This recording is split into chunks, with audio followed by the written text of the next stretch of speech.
Law 38, जैसा चाहो वैसा सोचो पर व्यवहार दूसरों जैसा रखो। Law 38, think as you like but behave like others. मनुष्य सामाजिक प्राणी है और समाज अपने नियमों, परंपराओं, धारणाओं और मान्यताओं से चलता है। जो व्यक्ति इन स्थापित ढांचों से बाहर सोचता है वह अक्सर भीड़ से अलग दिखाई देता है, और जैसे ही वह अपने अलग विचारों को खुले रूप में दिखाने लगता है वह समाज के लिए खतरा बन जाता है।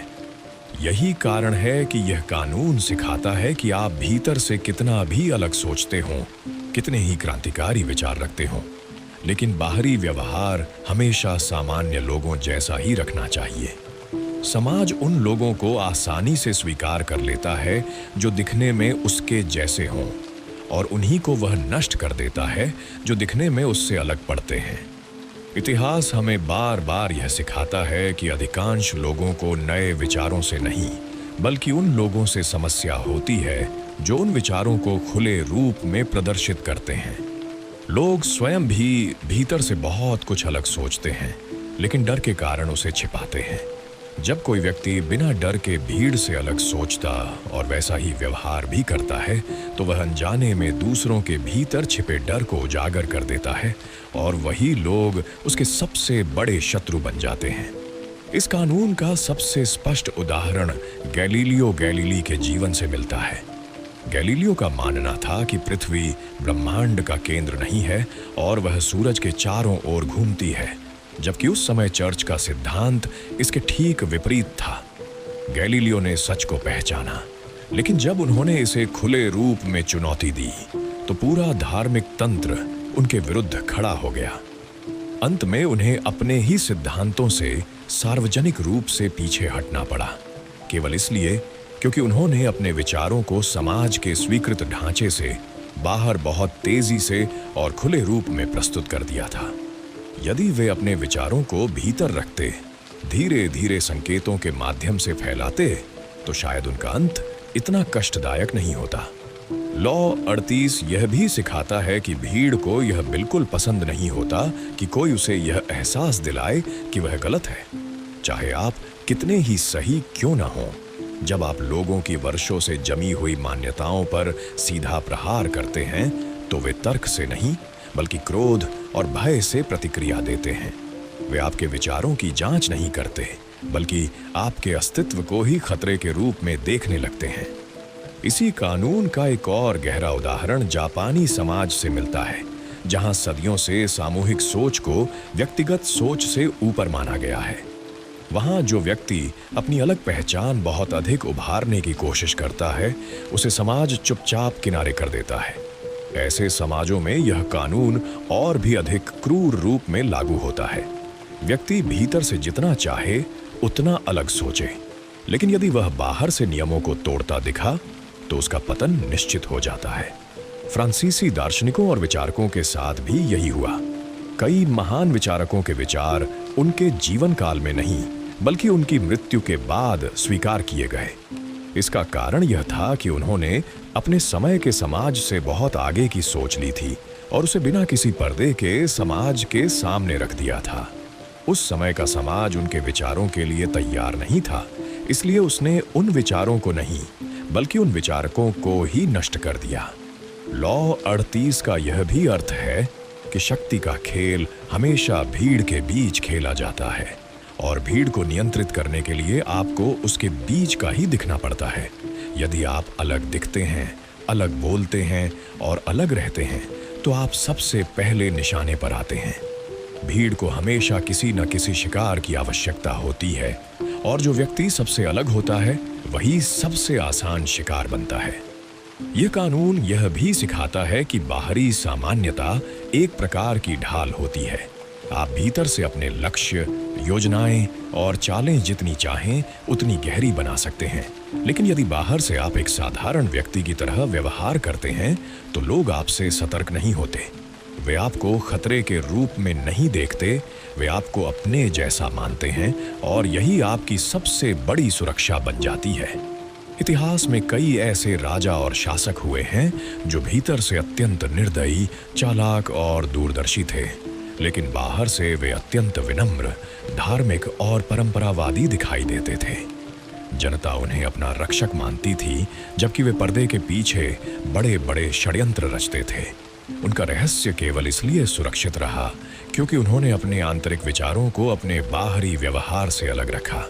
लॉ 38 हमें यह भी समझाता है कि स्वतंत्र सोच हमेशा खतरनाक होती है, लेकिन यदि उसे सही मुखौटे के साथ छिपाया जाए तो वही स्वतंत्र सोच सबसे बड़ा हथियार बन जाती है। जो व्यक्ति बिना मुखौटे के सच बोलता है वह जल्दी कुचला जाता है, और जो व्यक्ति सच को मुस्कान और सामान्यता के पीछे छिपा लेता है वही लंबे समय तक खेल में बना रहता है। यह कानून यह भी बताता है कि समाज अक्सर विचारों से नहीं, प्रतीकों से डरता है। यदि कोई व्यक्ति अपने व्यवहार, पहनावे, भाषा और जीवन शैली में इतना अलग हो जाए कि वह स्वयं एक चलता फिरता प्रतीक बन जाए तो समाज उसे बर्दाश्त नहीं करता। वह उसे या तो झुका देता है या नष्ट कर देता है। आधुनिक दुनिया में भी यह कानून उतनी ही सटीकता से काम करता है। दफ्तरों में, संस्थानों में, राजनीतिक दलों में और सामाजिक समूहों में जो व्यक्ति बाकी लोगों से बहुत अलग व्यवहार करता है उसे अक्सर जल्दी बाहर का रास्ता दिखा दिया जाता है, चाहे उसकी योग्यता कितनी भी अधिक क्यों न हो। इसके विपरीत जो व्यक्ति औसत जैसा दिखता है वही धीरे धीरे शीर्ष तक पहुंच जाता है। लॉ 38 यह भी सिखाता है कि समाज में सबसे अधिक खतरनाक वह व्यक्ति नहीं होता जो अलग सोचता है, बल्कि वह व्यक्ति होता है जो अलग सोचते हुए भी बिल्कुल सामान्य दिखता है। वह भीड़ का हिस्सा बनकर उसी भीड़ की दिशा बदल देता है।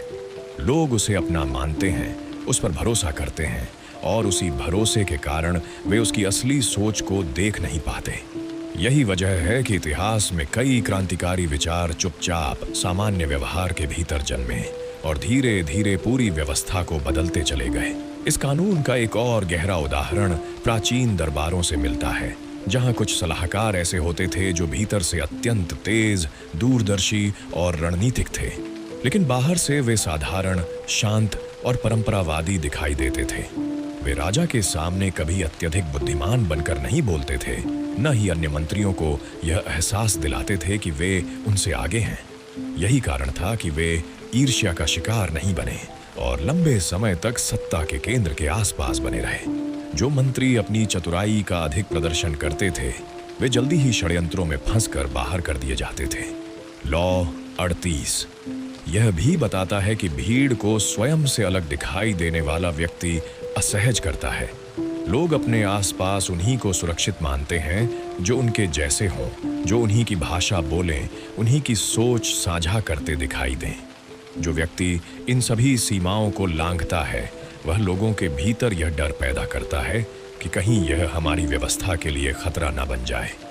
और जैसे ही यह डर पैदा होता है लोग उस व्यक्ति के खिलाफ चुपचाप एकजुट होने लगते हैं। फ्रांस की क्रांति के बाद कई विचारक ऐसे थे जिन्होंने खुले रूप से धार्मिक मान्यताओं, सामाजिक ढांचे और परंपराओं पर हमला किया।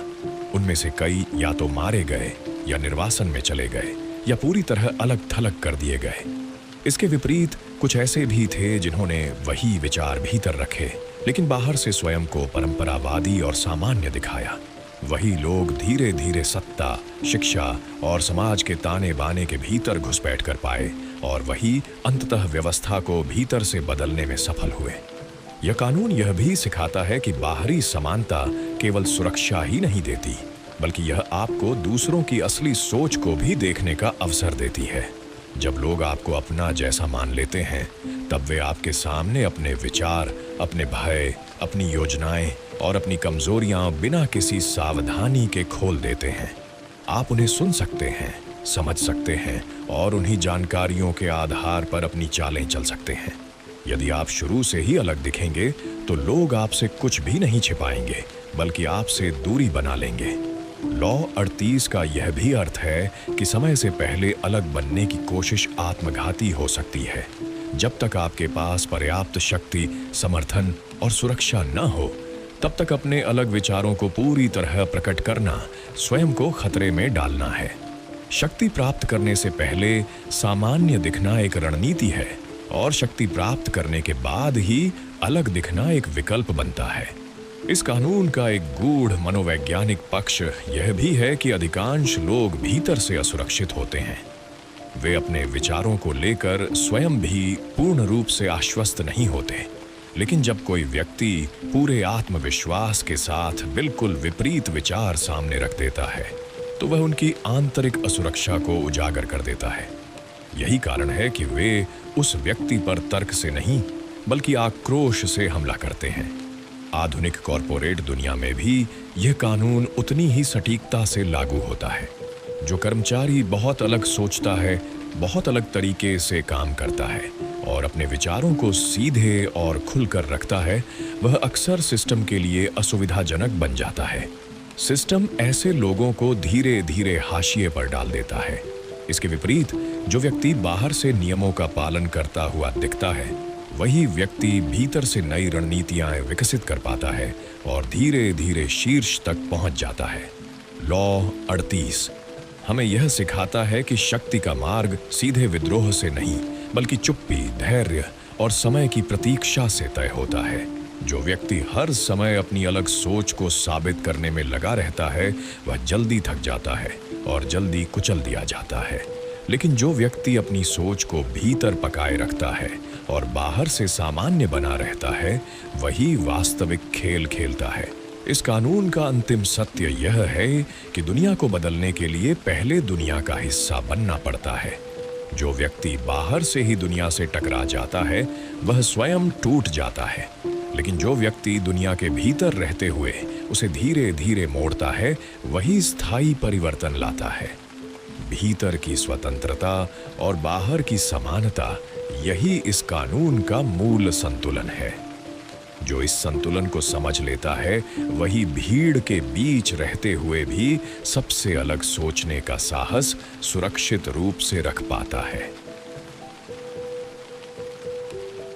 अगर आपको इस वीडियो के माध्यम से ये पुस्तक को गहराई से समझने में मदद मिली हो, तो इसी तरह की और भी मनोवैज्ञानिक विश्लेषण, पुस्तक सारांश, मानव व्यवहार की गहराई, भावनाओं और मानसिक रणनीतियों से जुड़ी सामग्री हमारे चैनल पर नियमित रूप से मिलती रहेगी। माइंड टैक्टिक्स चैनल का उद्देश्य आपको वास्तविक जीवन में इस्तेमाल होने वाली शक्ति की रणनीतियाँ, व्यवहार की तकनीकें, मनोविज्ञान और व्यक्तित्व विकास से जुड़ी ऐसी बातें सिखाना है जिन्हें आप तुरंत अपनी जिंदगी में लागू कर सकते हैं। हम इस चैनल पर और कई अन्य विश्व प्रसिद्ध पुस्तकों के विस्तृत सारांश अपलोड करते हैं। साथ ही हम आपके व्यवहार, रिश्तों और निर्णय लेने की क्षमता को मजबूत बनाने वाली तकनीकों पर भी चर्चा करते हैं। अगर आप मानसिक शक्ति, लाइफ स्ट्रेटजी, सफलता के सिद्धांत और मनोविज्ञान की गहराई को समझना चाहते हैं, तो यह चैनल आपके लिए है।